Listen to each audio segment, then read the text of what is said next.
pantalla. Si bien, como les decía el profesor Zunzunegui, nosotros les dejamos en el aula virtual el material, hoy vamos a hacer un pequeño repaso o contextualizar, porque es importante entender que la civilización romana, el Imperio Romano, va a ser el último momento de lo que la historiografía ha denominado como Edad Antigua. Es decir, sabemos que desde introducción las periodizaciones son una construcción para entender mejor la historia.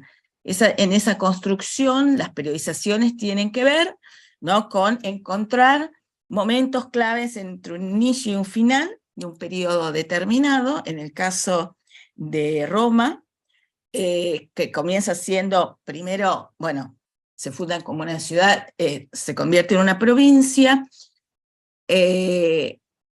luego va a ir conquistando territorios que pertenecían a la antigua Grecia, y que Claudia, te corto un segundito. Vos sabés que hay, no sé por qué, a pesar de que estaba deshabilitada la sala de espera, quedaban 17 que están terminando de conectarse. Si me da perdón, bueno.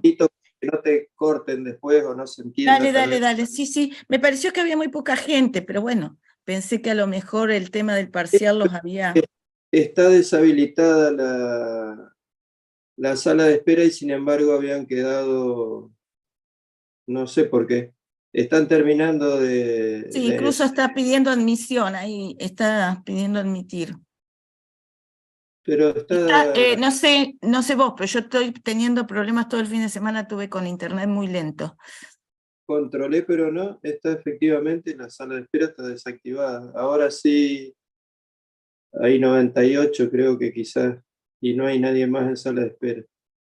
Bien, pero dejarla desactivada si Sí, ingresan. Bien, gracias, sí. Danilo. Bueno, para los que recién se incorporan, que les comento que había habido un problemita que no sé por qué, no podían ingresar directamente. Sí, ahora somos 100.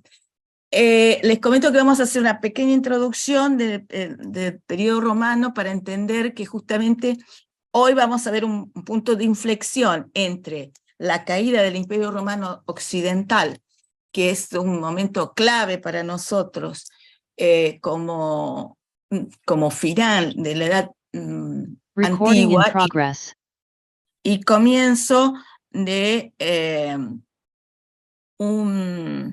espera un momento que me sale. ¿Vos empezaste a grabar, Danilo? Sí, yo la puse para grabar por las dudas. Bien. Bueno, les decía que entonces es un momento de quiebre, de transformación, de paso para la historiografía del el mundo antiguo a lo que se va a llamar Edad Media. Después vamos a saber por qué se llama Edad Media. Entonces, hay un periodo monárquico, habíamos dicho, en el momento de creación, de formación, primero como ciudad-estado, luego Roma se convierte en una monarquía, para volverse entre el 509 y el 27 a.C. en un régimen republicano. ¿Qué significa? Ustedes la noción de república, bueno, supongo yo que la deben de conocer. Nuestro régimen, nosotros vivimos en una democracia, pero también Argentina es una república, se llama República Argentina. ¿Alguien sabe por qué llamamos república? ¿Qué es una república? ¿Qué significa ser una república?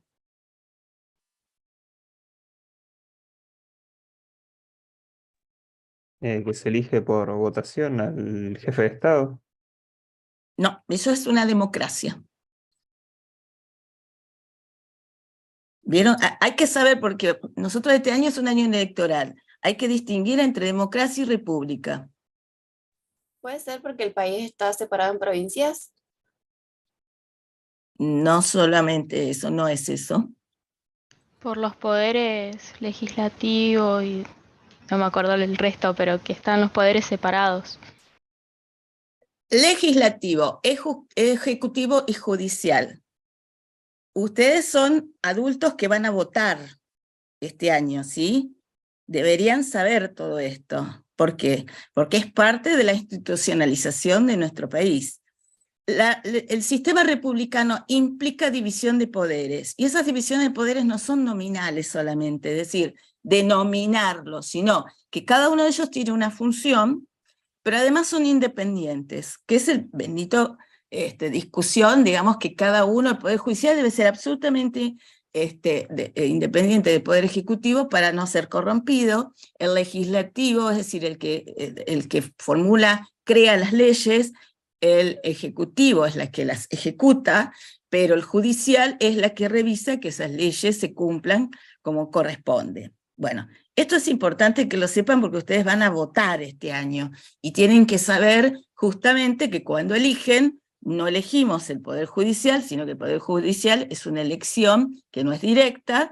¿Por qué? Porque se eligen el Senado y la Cámara de Diputados, eligen el Poder Judicial, por lo menos los grandes magistrados, los jueces. Pero lo que es la elección directa del Poder Ejecutivo, que se da en sus distintos niveles, nacional, provincial, municipal o comunal, y el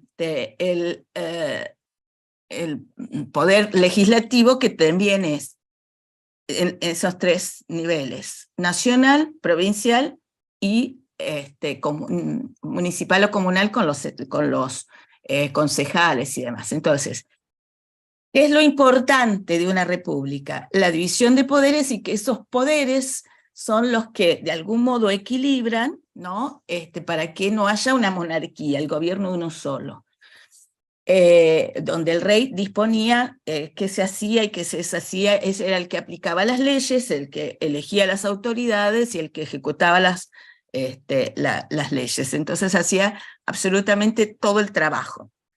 Bueno, la Roma republicana, en realidad, se va a crear un Senado nada más, no es exactamente el mismo sentido que nosotros tenemos, pero lo que significa república, res en latín, es la cosa pública, lo que le interesa a todos. Entonces, la república significa que es un sistema que defiende la cosa pública. Habíamos dicho que la democracia era el gobierno del pueblo, porque en realidad tenían posibilidades de elegir a las autoridades. Esas posibilidades de elegir a las autoridades, que nace en Grecia, por supuesto no es exactamente igual al modo que se hace en la contemporaneidad, pero de todos modos, tanto el concepto de democracia como el de república se fundan en estos principios de la antigüedad. Y es interesante verlo porque no solamente desde el punto de vista simbólico, porque incluso desde el punto de vista simbólico, esta inspiración en el mundo antiguo, tanto de los poderes democráticos, o sea, del sistema democrático como el sistema republicano, van a ser fundamentales para entender los modos de representar en el arte y en el diseño. Cada vez que se quiere volver a estos valores, ¿no? O a estas ideas de republicanas o democráticas, sobre todo a partir del siglo XIX con la modernidad, que va a ser tema de Historia 2, a las formas de representación que vuelven a estos principios y a estas formas de representar lo público por parte de la antigüedad. No sé si se entiende a lo que voy, pero bueno, ya lo vamos a ir despejando de a poco. Y la Roma republicana tenía instituciones bien marcadas a nivel económico, que estaba, y a nivel político. A nivel político se establecían los comicios, que eran las posibilidades de votar leyes y elegir los magistrados, que eran los que iban a ejecutar esas leyes.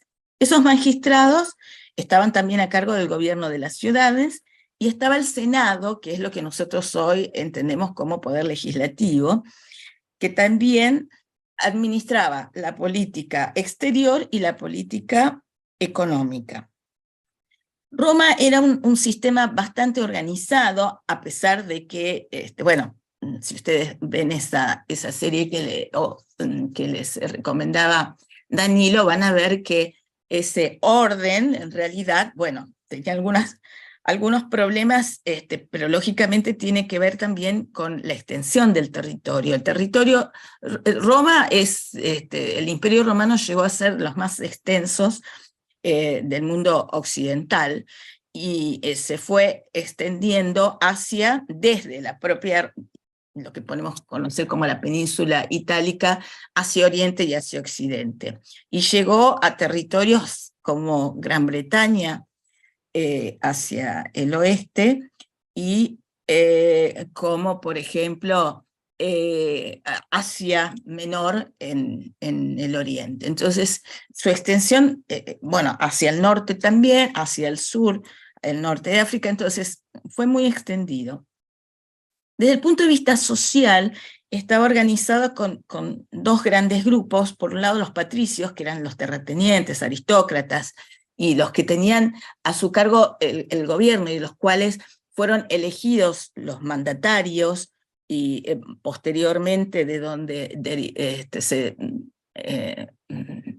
crearon un nuevo cargo que va a ser el de emperador, a partir del 27 a.C., y los plebeyos, que eran los campesinos, los artesanos, los comerciantes. Pero también había esclavitud. Y la idea de que existía un orden institucional, ese orden institucional estaba dado por la Pax Romana. La Pax Romana era este orden que tenía que ver también con el nacimiento de un código, el Código Romano, que de hecho es el antecesor de nuestro propio Código Civil, y ese derecho romano es el punto partida de cualquier institución jurídica histórica en general, ¿no? Porque es lo que dio nacimiento a cualquier derecho actual, el Código Romano, en el mundo occidental, perdón. ¿No? El tema de las leyes, como muchas de las leyes que nosotros tenemos hoy, sobre todo incluso la idea de lo cívico, ¿no? Viene de la propia Roma. ¿Por qué? Porque la civis era la ciudad, era el orden ciudadano, pero no la ciudad construida, sino como institución, ¿no? Porque nosotros hablamos de un matrimonio civil, el registro civil donde quedan inscriptos cualquiera de nosotros cuando nacemos, cuando morimos. Entonces, todos estos principios, digamos, devienen del derecho romano, del Código Romano y del orden institucional que los romanos habían impartido allá lejos y hace tiempo. Entonces, esta primera forma de gobierno, que había sido la monarquía, se sustituye en 509 por la república. Y esa monarquía, que había partido de un antecesor, un grupo un pueblo que antecedía y que vivía en la región, que eran los etruscos, y se funda en el 509 esta república, donde de algún modo, decíamos, estos patricios, familias patricias que se conocían o se entendían como grupos dirigentes, ricos, que tenían a su cargo la administración económica, que vivían, muchos eran productores, que tenían sus propios esclavos, que eran los que trabajaban la tierra, había oficios, había un desarrollo incluso en cuanto al pensamiento. Decíamos la semana anterior que tuvimos clase, que ellos no desarrollaron filosofía, sino que tomaron de la antigua Grecia los dos pensamientos o los dos momentos, digamos, dentro del pensamiento filosófico, como el epicureísmo y el estoicismo, en donde las distintas dinastías, ¿no? Apelaban a unos y a otros, pero tienen que ver estos dos principios filosóficos, tanto el epicureísmo como el estoicismo, están mucho más vinculados con el mundo mundano, con el mundo real, con el mundo natural, que con el mundo sobrenatural o el mundo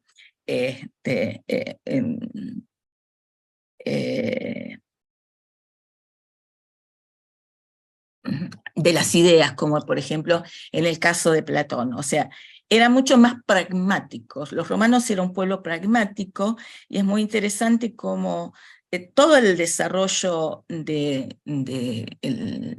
la Pax Romana tenía que ver con tomar decisiones que resolvían, ¿no? Resolvían desde el punto de vista tecnológico, de infraestructura, porque bueno, una extensión tan grande, territorios con pueblos que habían ido dominando y conquistando, que de distintas idiosincrasias, de distintas culturas. Entonces esa paz romana se podía solo mantener siempre y cuando se respeten ciertas condiciones de esos pueblos originarios de cada uno de los territorios, pero siempre teniendo en cuenta el poder de la capital, de lo que luego va a ser el imperio a partir del 27 después de Cristo hasta el 476, perdón, 27 antes de Cristo al 476, cuando cae el imperio romano. Entonces vamos a tener dos momentos: la dinastía de los Julios y Claudios, que eran epicúreos, ¿no? Donde el conocimiento iba a primar sobre cualquier tipo de conducta, el conocimiento, el saber iba a ir por delante, la búsqueda de la resolución de los problemas a través de un conocimiento práctico, no todavía, por supuesto, científico no existía.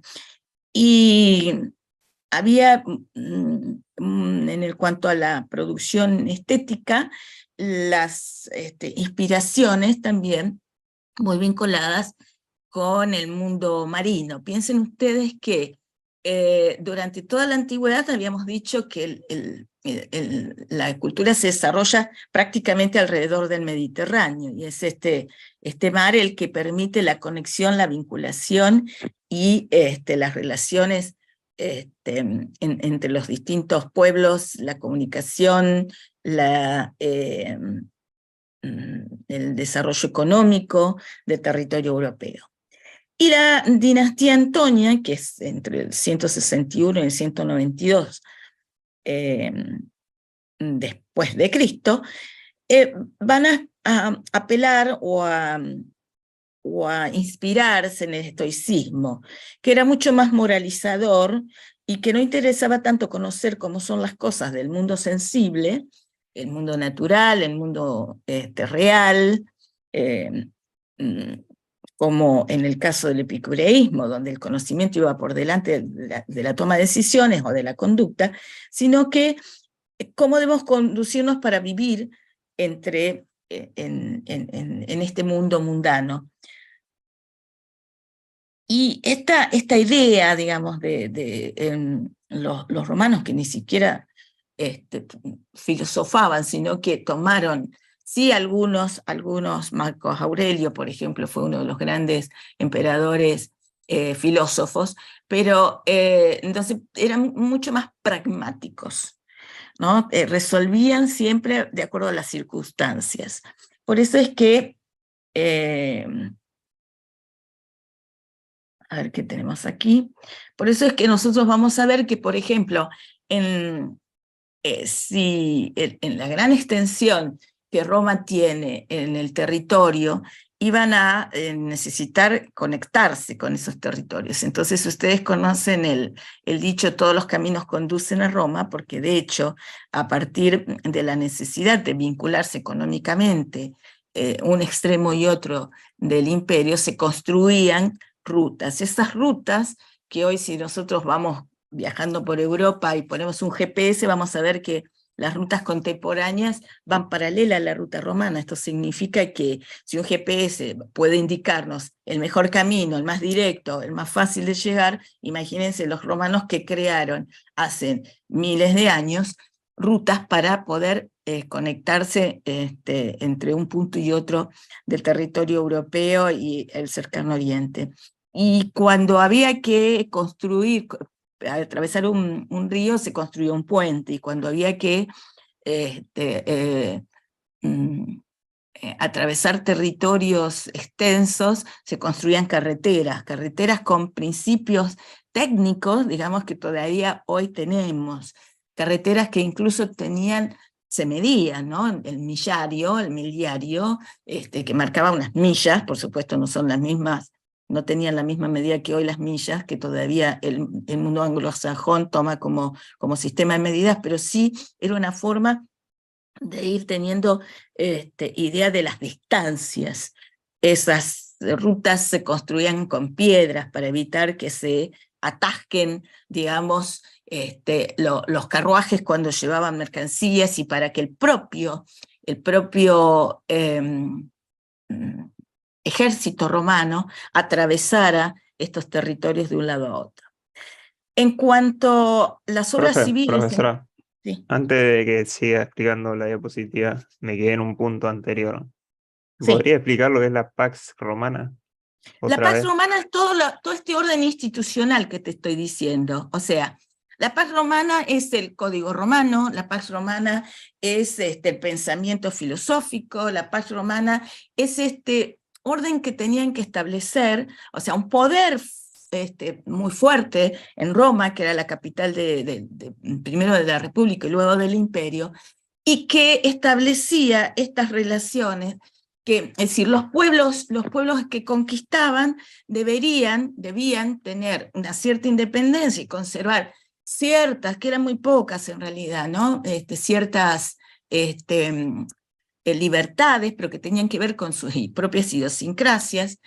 Si ustedes piensan que durante el Imperio Romano, por ejemplo, si alguno de ustedes conoce las Santas Escrituras, es decir, la Biblia, y conoce el Nuevo Testamento, y sabe, digamos, todos los periplos que pasó Jesucristo, que justamente en Israel, digamos, el pueblo judío todavía conservaba su religión, sus costumbres, pero pertenecían al Imperio Romano, ¿no? Y incluso existe una de las lecturas del Nuevo Testamento que le preguntan a Cristo qué hacer con los impuestos. Tenemos que seguir porque, bueno, Cristo hablaba, ¿no? de un nuevo camino, etc. Entonces decía, bueno, ¿qué hay que hacer con los impuestos?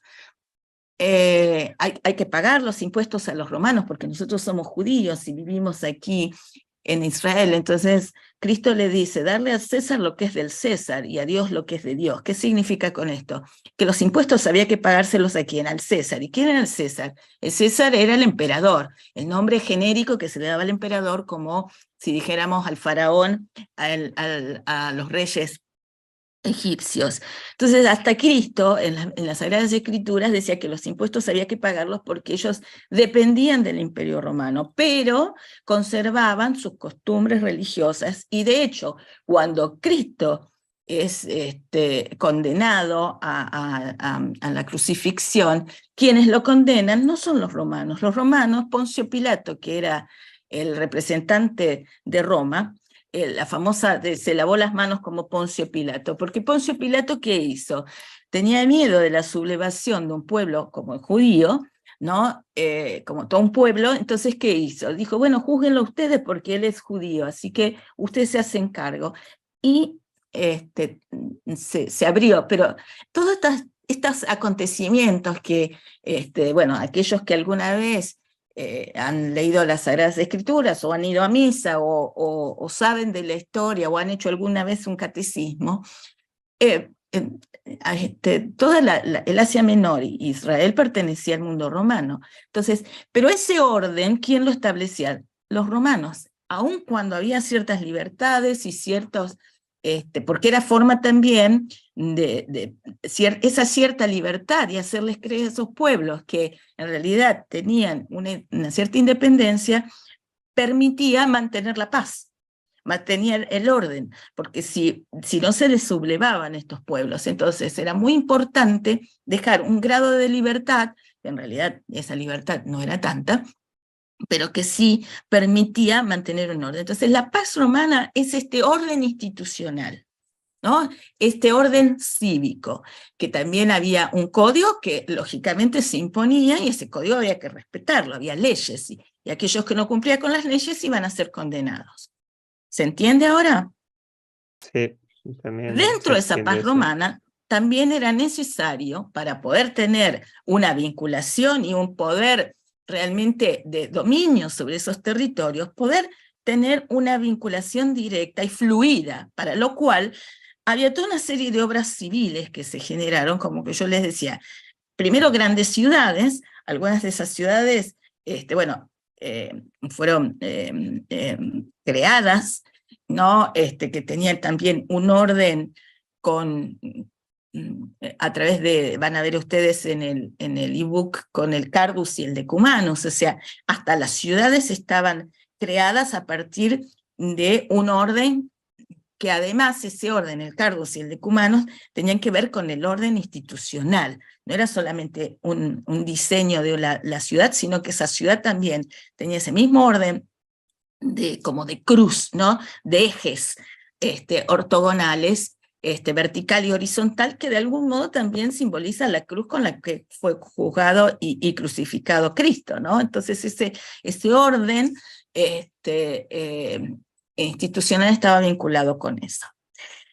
La creación de grandes ciudades, las grandes calzadas o vías de conexión para justamente poder tener dominio de un imperio. Si uno no está bien conectado, había territorios que podían quedar a la buena de Dios, pero también eso les permitía crecer al margen de la institución.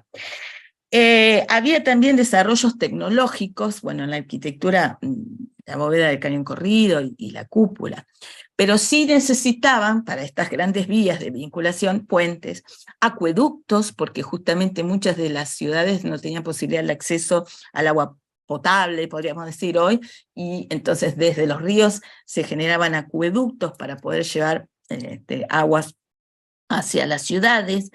Tenían sistemas de cloaca, o sea, de evacuación de líquidos cloacales. En cuanto al orden institucional, existía un espacio que en Grecia era el ágora, en Roma era el foro, ¿no? Que eran espacios donde se reunía la sociedad para tomar decisiones, estaba la administración económica, había un templo, también ahí se administraban las leyes. Entonces había también cierta arquitectura que era celebratoria, como los arcos de triunfo, que de algún modo marcaban las grandes empresas que hacía el ejército romano y que iba conquistando los distintos territorios. Entonces los emperadores se hacían construir sus propios arcos, sus propios foros también. Bueno, ustedes van a ver si analizan la ciudad de Roma, que hay varios foros. Significa esto que cada uno de sus emperadores se construyeron sus propios espacios de poder. Ahí también hay el desarrollo de la agricultura, porque aparecen también el avance tecnológico para ese desarrollo de la agricultura, desde herramientas, sistemas de riego, máquinas agrícolas. Es decir, los romanos fueron grandes inventores desde el punto de vista tecnológico, y esto tiene que ver también con este pragmatismo que tenían, con sus principios filosóficos que de algún modo les permitió avanzar en búsqueda de soluciones para los problemas, y esto lo llevó a ser un pueblo muy, muy, muy desarrollado. Había en cuanto del punto de vista simbólico también, por eso hoy les decía que cuando hay referencia al punto de vista simbólico de nuestras propias democracias y nuestras propias repúblicas a los modos de construcción desde el punto de vista de la arquitectura, ¿no? O sea, la arquitectura romana toma muchos de los elementos de la arquitectura griega, ¿no? Las columnatas, los órdenes, pero los lleva a su máxima expresión, aumenta su escala, porque justamente al ser un imperio, Roma no solo debía hacerlo, sino que debía demostrar su poder. Entonces, grandes hazañas estructurales que hoy todavía, como el Panteón Romano, ¿no?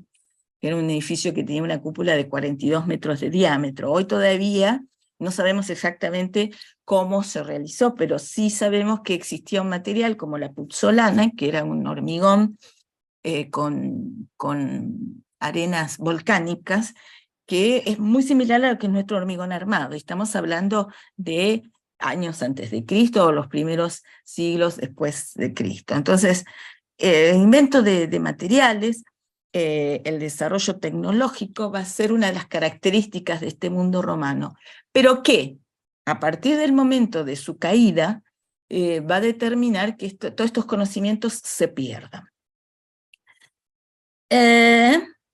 Entonces, el mundo romano hay que entenderlo como, si bien es el último momento de la antigüedad, recién hablaba de un acontecimiento, o hablaba, por ejemplo, de la figura de Cristo.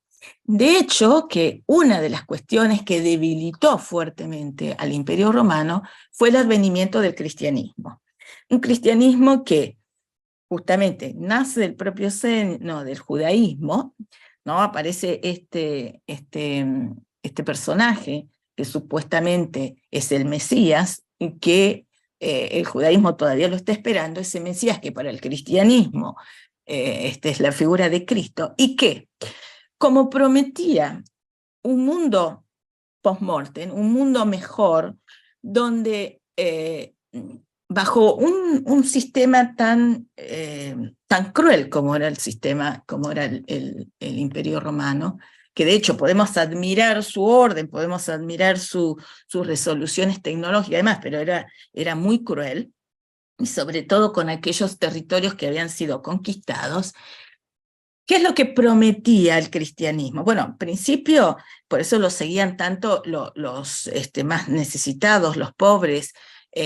¿Por qué? Porque justamente eran aquellos que no estaban protegidos ni por Roma ni por los propios familias poderosas del judaísmo. Entonces, los esclavos, los menos favorecidos, eran los que seguían esta religión de salvación. ¿Por qué? Porque les prometía, ¿no?, una vida post-mortem en donde iba a tener todas las respuestas a lo que no podían lograr en esta vida terrena. Todos los sacrificios, todas las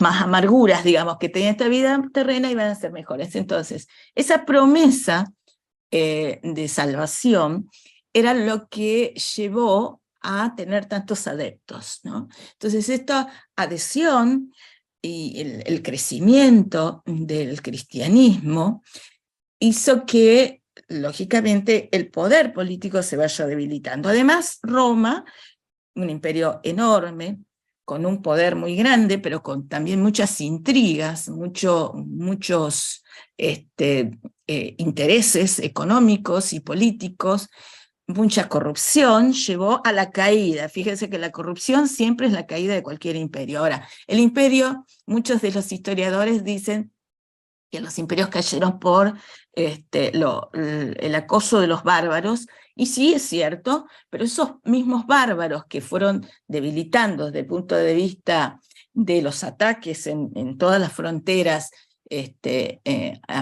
hacia el propio Imperio Romano y algunas sublevaciones de los propios territorios conquistados, pero de hecho ya ese imperio ya se había debilitado por estos dos fenómenos, ¿no? El cristianismo y por la corrupción. De hecho, que el propio Imperio Romano ya se había dividido antes de su caída en Imperio Romano de Oriente y de Occidente. Si por aquí lo tenemos. Y nosotros vamos a ver cómo, a partir de 476 después de Cristo, la caída del Imperio Romano de Occidente va a determinar una nueva era, que es la Edad Media. Y a su vez esta Edad Media va a tener dos momentos, según la historiografía, que es la Edad Media Alta, que más o menos va desde el siglo V, o sea, el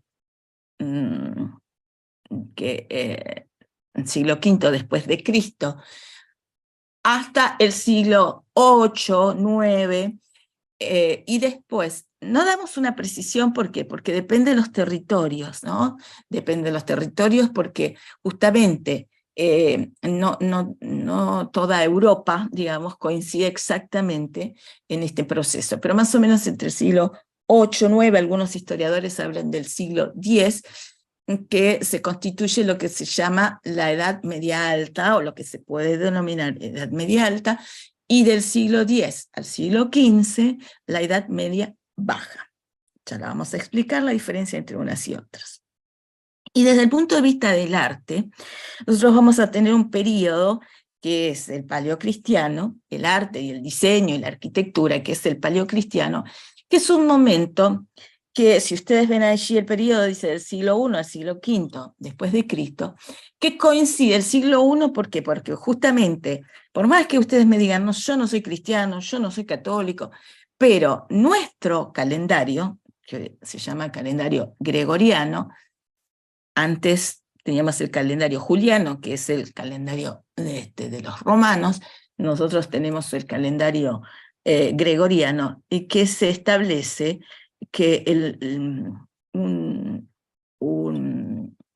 el nacimiento de Cristo como el momento de inicio de, por eso decía, antes y después de Cristo. Nosotros consideramos la historia se divide antes y después de Cristo, así que fíjense que independientemente de lo que nosotros creamos o lo que nosotros pensemos, nuestra configuración, el mundo occidental está configurado a partir de estos principios judeocristianos, o sea, nuestra historia empieza allí, o por lo menos se divide a partir de este momento. Entonces, durante el propio Imperio Romano, desde el siglo I hasta el siglo V, donde cae el Imperio Romano de Occidente, vamos a tener un periodo que se llama paleocristiano, que significa el antiguo momento del cristianismo, que justamente va a pasar durante este mismo periodo de ser una religión, lógicamente, prohibida, a ser aceptada, a ser tolerada, justamente por una decisión de un propio emperador, porque entendió que justamente había crecido tanto la feligresía cristiana que producía sismos, producía grandes complejizaciones en el desarrollo del orden institucional, aquella Pax Romana que conocía en la antigüedad. Yo no sé quién había preguntado sobre la Pax Romana, pero ¿entendimos el concepto? Yo pregunté, y sí lo entendí. Y yo también me sirvió para entenderlo después lo de la Pax Hispánica, que no lo Ajá. sabía. ¿Y qué conoces vos como Pax Hispánica? O sea, sería más o menos el sistema de orden que tenía el Imperio Español. Bien, entonces este concepto, digamos, es muy abstracto, es decir, es muy difícil de entenderlo como cuando hablamos de lo cívico, porque en realidad, bueno, además está decirlo que muchos de nuestros principios y de nuestras palabras vienen del latín, ¿no es cierto? Bueno, cívico, todo lo que sea cívico tiene que ver de la civis, este orden institucional. Incluso cuando hablamos de la ciudad, siempre hablamos de la ciudad como ciudad-estado, o la ciudad como el orden dentro de los territorios, las ciudades es la forma de orden. Y justamente lo que refiere a lo cívico, a lo institucional, tiene que ver con el concepto de civis. Y lo que refiere a la ciudad construida, a la ciudad material, se llamaba urbis. Entonces de ahí devienen todas las palabras como urbano, urbanidad, urbanización, viene justamente de la forma física de la ciudad, que también era ordenada, por lo menos aquellas ciudades que se fundaron los romanos, a partir de este orden del Cardos y el Decumanos, con manzanas cuadriculadas, ya que hablabas de la Pax española, digamos, muchas de nuestras ciudades, ¿no? Las ciudades americanas se fundaron a partir justamente de estas ciudades antiguas romanas, pero esas ciudades antiguas romanas se fundaban como a partir de un principio que era el campamento romano, ¿no? El campamento romano se establecía también, se montaba a partir, las tiendas se montaban a partir de estos dos ejes y calles horizontales y verticales, digamos, ortogonales. ¿Para qué? Bueno, porque justamente una de las cuestiones que tenía que tener el ejército era la rapidez para poder organizarse para salir a cualquier momento de ataque desprevenido. Entonces, era muy fácil organizarlo a través de estas rutas internas o calles internas del campamento. Ese orden institucional, o ese orden, perdón, del campamento romano que dio forma a la ciudad romana, es la que toma San Agustín en el siglo V después de Cristo, uno de los grandes patriarcas de la Iglesia, y que justamente imagina una ciudad, un libro que se llama La ciudad de Dios, y habla de una ciudad perfecta, y esa ciudad ideal, perfecta, es precisamente una ciudad de la cuadrícula, una ciudad de la retícula, una ciudad de como manzanas, como era la ciudad romana. Entonces, esa imagen, digamos, es tomada por Felipe II, que va a crear las leyes de Indias, y las leyes de Indias son aquellas que traen los españoles cuando conquistan América e imponen sobre el territorio estas formas urbanas que van a ser nuestras propias ciudades, que son totalmente distintas a las ciudades que vamos a ver ahora, europeas, que son las ciudades medievales.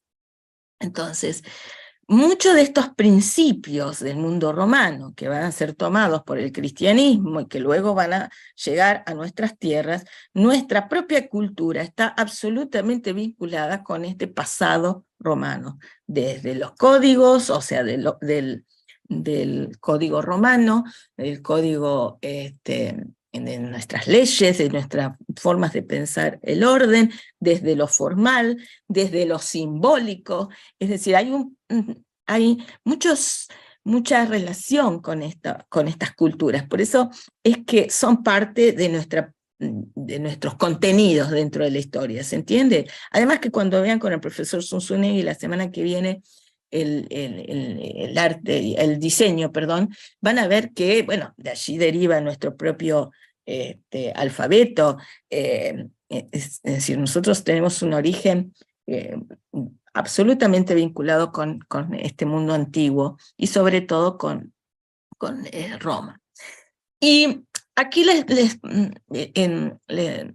esta idea de explicarles que este periodo, digamos, de convivencia entre el mundo romano y la cristiandad, o el inicio del cristianismo, porque justamente el cristianismo nace como una religión monoteísta dentro del Imperio Romano, y que en Judea, lo que es hoy Israel, Palestina, ese es el sector donde era la Judea. Y estos, los primeros líderes de las comunidades cristianas, que habían sido los apóstoles, que habían compartido, digamos, la vida con Cristo, eran sus seguidores y sus compañeros de ruta en sus momentos de evangelización, en el momento que él va predicando sus principios, y fueron sus sucesores, los 12 apóstoles. Y durante los primeros siglos, digamos, estos fueron los grandes padres de la iglesia que se dispersaron, viajaron hacia distintos territorios. San Pedro, por ejemplo, que terminó siendo asesinado en Roma, por eso la sede del Vaticano, justamente el Vaticano, que es un pequeño país dentro de la ciudad de Roma, está enterrado en la Catedral de San Pedro, donde reside el Papa. Es decir, San Pedro se dirigió, digamos, hacia la propia Roma.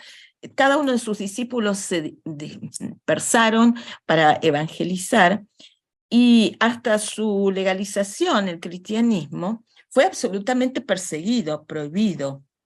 Por lo tanto, toda la actividad de culto se hacía en lugares secretos, ocultos, y para eso se utilizaban, por ejemplo, las catacumbas romanas. ¿Qué eran las catacumbas romanas? Bueno, eran enterratorios, digamos, lugares donde se alojaban los muertos, ¿no? Y entonces en estas catacumbas, que todavía algunas de ellas quedan, como partes o vestigios, es allí donde las primeras representaciones del cristianismo aparecen, ¿no? Entonces es muy interesante ver cómo una religión que en principio el cambio más grande era pasar de un politeísmo como en el mundo antiguo a un monoteísmo, es decir, a creer en un solo Dios. Ya los judíos creían en un solo Dios, pero el cristianismo justamente toma del judaísmo esta idea de creer en un solo Dios. Y eso es uno de los grandes quiebres que se tiene con el mundo romano, ¿no? Y cuando en el 313 después de Cristo, con el edicto de Milán, que es un edicto de tolerancia, porque Constantino, que es uno de los emperadores del Imperio Romano de Oriente, convirtió al cristianismo, se convirtió él, o sea, porque entendió que era parte también de mantener una paz, un orden, y bueno, convocó un concilio para qué, justamente para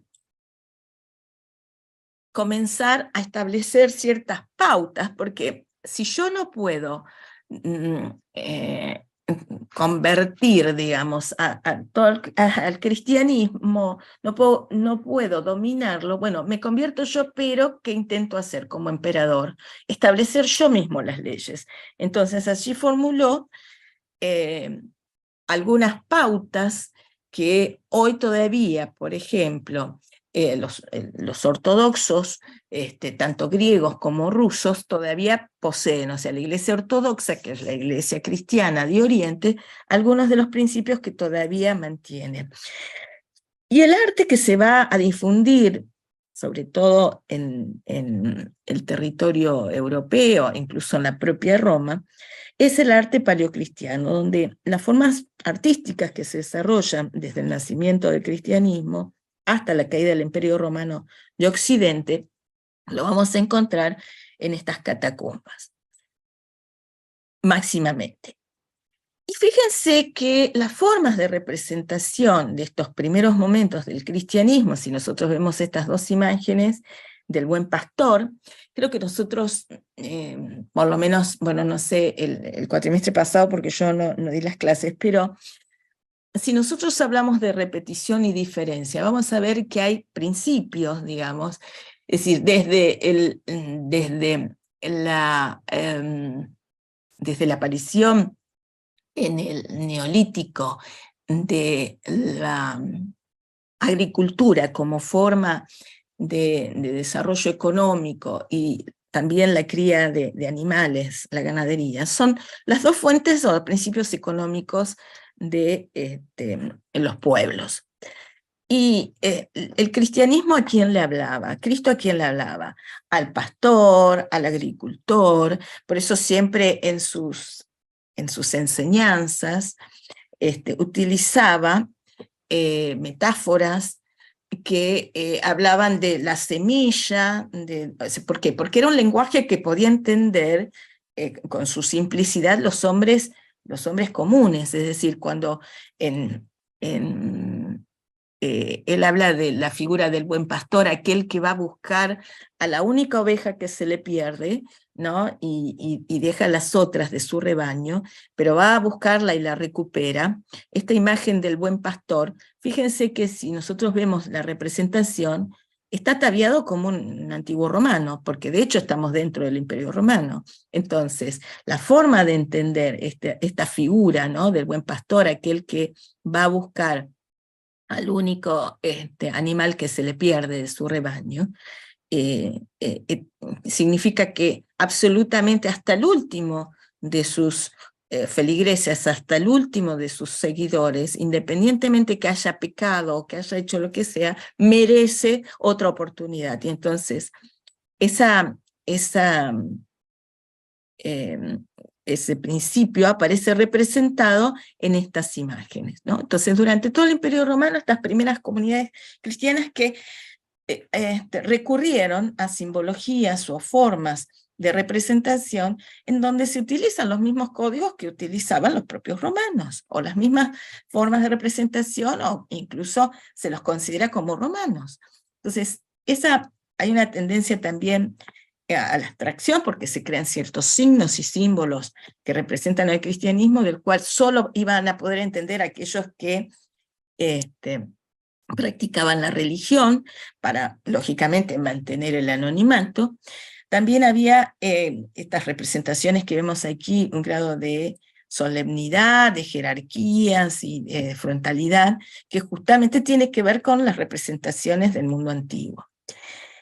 Pero lo que sí, había una cierta voluntad de ir rompiendo de a poco lo que eran los principios del arte y el diseño clásico, o sea, romano. ¿Por qué? Porque lógicamente ellos no aceptaban o estaban rompiendo de algún modo con el politeísmo. Entonces había que marcar esa ruptura, sin que se note demasiado, en caso si querían mantenerse ocultas. Entonces generalmente usaban la pintura mural, porque estas catacumbas eran edificios que algunos incluso eran una especie como de cuevas, entonces eran pinturas murales, donde también esos símbolos que aparecen como el del Buen Pastor, el Cristo Salvador, o algunas advocaciones que tenían que ver también con el Antiguo Testamento, ¿no? Algunas de estas parábolas que aparecen aquí, o la del, a ver si aquí vemos, bueno, de las formas de representación. Entonces, es un momento clave el del paleocristianismo, en donde es el comienzo, el inicio de la caída, digamos, de este gran imperio, y además del comienzo de una larga dominio, digamos, del cristianismo sobre los territorios del mundo occidental. Todavía hoy, incluso las grandes monarquías están dominadas, muchas de ellas todavía con el pensamiento cristiano. Y bueno, lo que yo les decía hoy del principio de el cristianismo y el cristianismo ortodoxo, que es todo el territorio que vemos aquí en este color medio beige, oscuro, marroncito, que cómo se fue extendiendo el cristianismo durante la Edad Antigua todavía. Entonces, fíjense cómo fue extendiéndose, y de allí en adelante cómo va a ir creciendo, sobre todo sobre el territorio europeo. Fue creciendo absolutamente. Estos son algunos de los símbolos, lo que yo les decía del Buen Pastor, que incluso tenía reminiscencias del mundo antiguo. Eran formas de representación que se conocían en el mundo antiguo, como por ejemplo el moscóforo que habíamos visto en la antigua Grecia, ¿no? Eran, o el Hermes en el siglo III en Roma. Y justamente en las parábolas, estas enseñanzas de Cristo, tenían que ver con el conocimiento justamente de ciertas simbologías que ya preexistentes, apelar a esas simbologías preexistentes para que entiendan mejor el discurso, para que entiendan mejor el mensaje. ¿Se entiende esto? Es decir, si no había forma de poder captar estos adeptos, si no se recurría a estos principios y a estos oficios como el del pastor o del agricultor. Entonces esta representación, por ejemplo, la que veíamos recién de la catacumba de Priscila en Roma, en la ciudad de Roma, hoy pertenece casi al ejido de la ciudad de Roma contemporánea, me refiero, ¿no? La imagen del Buen Pastor. Y luego lo que es la representación del Buen Pastor del arte bizantino, que va a ser el primer arte reconocido, digamos, luego del Edicto de Milán, y que lógicamente se va a dar en lo que era Bizancio, es decir, el territorio del Imperio Romano de Oriente, en donde el cristianismo va a ser aceptado, va a ser tolerado por Constantino, y también va a ser un recurso muy exitoso, ¿no?, de poder mantener su propio poder político, ¿no? El haber aceptado el cristianismo. Entonces, ¿cómo va cambiando esa representación de un mismo símbolo, como el del buen pastor, que repite el modelo entonces desde la antigüedad? Bueno, decíamos que había un grado de abstracción para crear algunos símbolos, ¿no? Como, por ejemplo, la X, que significa he o she, y la P, que es ro, superpuestas. ¿Qué significa? Bueno, son las primeras dos letras de la palabra Christus. Entonces, es decir, estos símbolos que todavía hoy la Iglesia utiliza para simbolizar a Cristo y que es parte de la memoria cultural de esa antigüedad, de ese pasado. También anagramas como, por ejemplo, el simbolismo que representa a Dios del crismón, o sea que va a ir avanzando, como por ejemplo también la figura de Cristo y a sus lados, digamos, el alfa y el omega, es decir, las dos letras del alfabeto griego que significa el inicio y el fin del alfabeto, ¿no? La primera y la última. Entonces cuando dice, yo soy la verdad y la vida, soy el principio y el fin, como diciendo que es todo Cristo, entonces estos conceptos, estas ideas se representaban por estas dos letras griegas que se reconocen como el inicio y el fin. Incluso aquí ambas combinadas, es decir, el anagrama de las dos primeras letras como de la palabra Cristo, la X y la P, digamos, y el alfa y el omega. Si son formas que se van, símbolos que se van a ir incorporando para el reconocimiento cuando ya está avanzada más la aceptación de la religión. También la idea del ave fénix, ¿no? Esta idea que era una ave mítica de Arabia, que, bueno, se creían los antiguos que renace de sus propias cenizas, ¿no? Esta idea, soy como el ave fénix, que después de determinado número de siglos va a ser un símbolo de la resurrección, ¿no? ¿Por qué? Porque, bueno, va a renacer sus propias cenizas. En el caso de Cristo, va a resucitar de entre los muertos. Y también esta idea del pez, ¿no? Que es o ictus, ¿no? Que significa las letras que forman justamente el acrónimo de Jesucristo,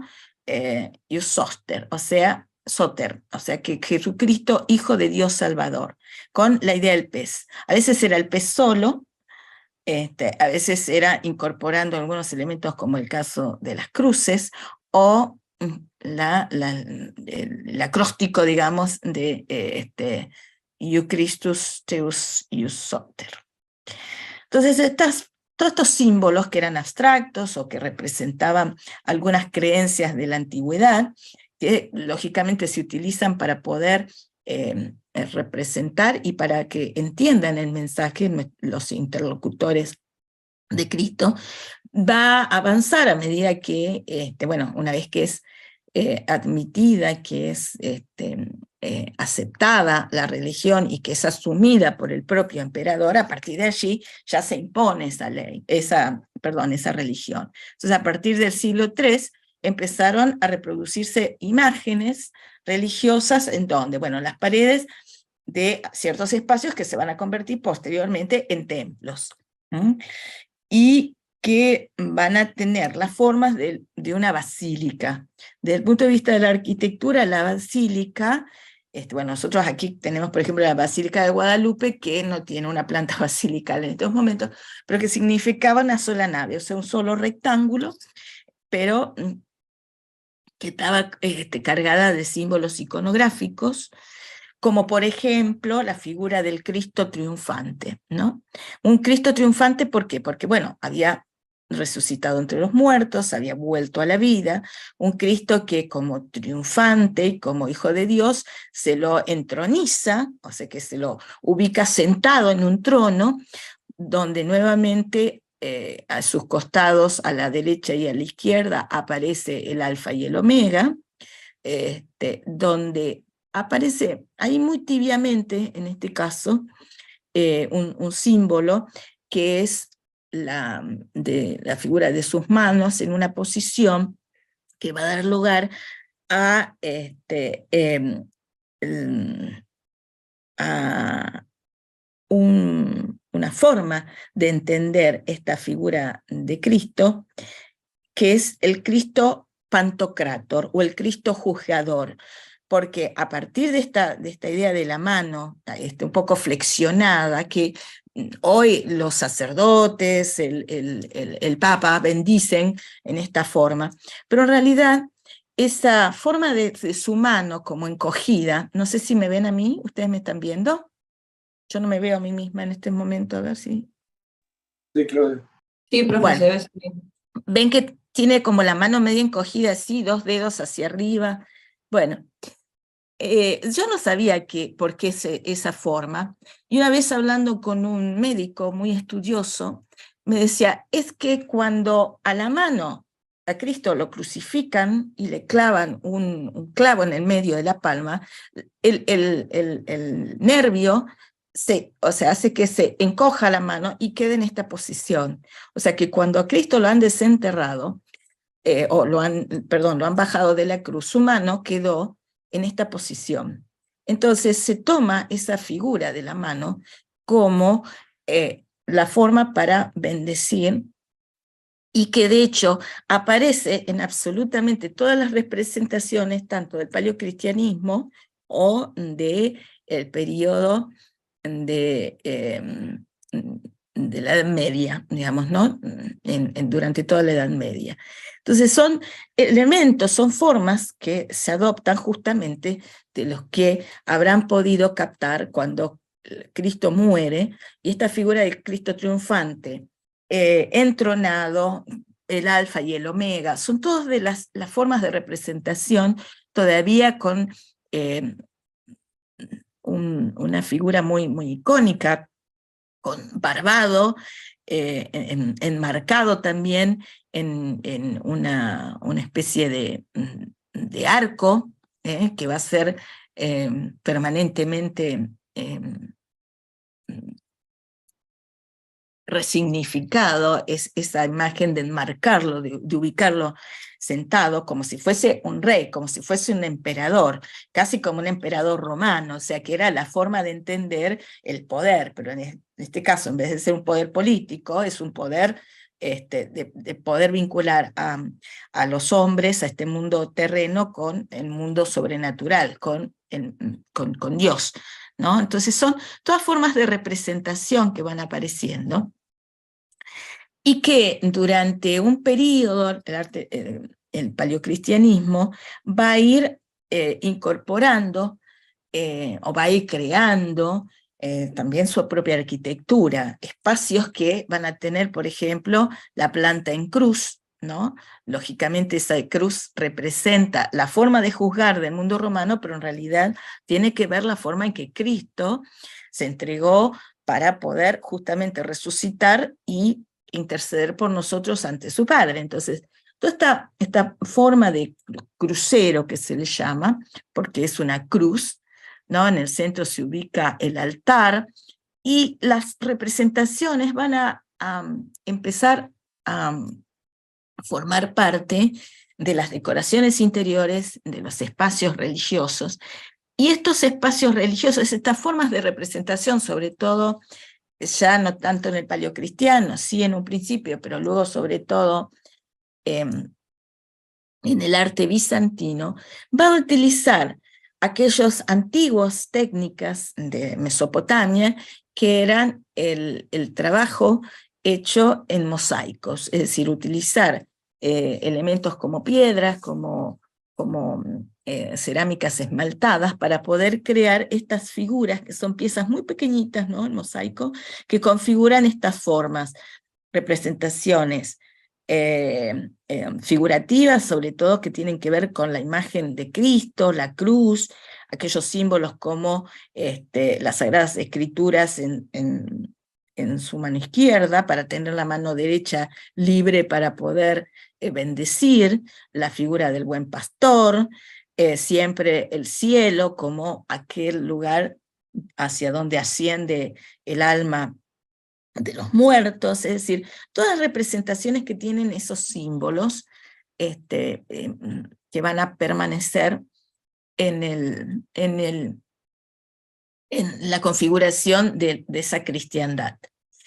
Acá nosotros vemos, por ejemplo, la iglesia de San Apolinar, que está construida por Teodorico en el siglo V, ya previa a la caída del Imperio Romano de Occidente. Nosotros estamos hablando del Imperio Romano de Oriente en este caso, y que, bueno, aparecen ya, fíjense, la escala del edificio y las simbolizaciones, ¿no? En este caso es Cristo, que haciendo, bueno, repartiendo los panes, es decir, cada una de esas escenas bíblicas, las escenas del Nuevo Testamento, van a ir apareciendo en las distintas representaciones, como también, por ejemplo, el Vía Crucis, es decir, ese camino de Cristo de varias escalas que van a, que marcan, digamos, todo su sufrimiento antes de morir en la cruz. Son todas las formas de simbolizaciones que todavía hoy perviven en el mundo de la cristiandad.